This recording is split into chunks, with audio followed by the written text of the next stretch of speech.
This political year, which has seen so many upheavals, none may be as quirky as the special race in Alabama to fill the Senate seat vacated by Senator Jeff Sessions' appointment to be Attorney General.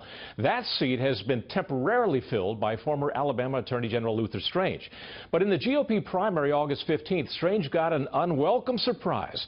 He was bested by former Chief Justice of the Alabama Supreme Court, Roy Moore, who garnered almost 39% of the vote to Strange's 33%.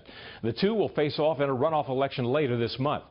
Judge Roy Moore is deeply controversial, having been unseated from the state Supreme Court for refusing to remove a plaque of the Ten Commandments, and then later unseated after he'd been reelected some years later for continuing to enforce the state's ban on same-sex marriage, despite it being overturned by the U.S. Supreme Court.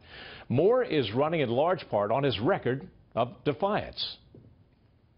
I'm running to make a difference in Washington, and those in Washington are scared. They have been scared from the very beginning. Mitch McConnell on July 2nd said he didn't want a conservative rebel in the GOP that would be difficult to manage. Evidently, he wants one he can manage.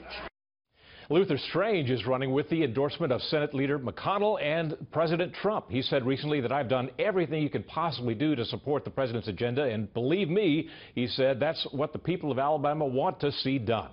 Adding to the weirdness of this race, Moore has the endorsement and the financial support of a group traditionally aligned with Democrats, the trial lawyers, who contributed almost 20% of his total haul when he last ran for state Supreme Court in 2012.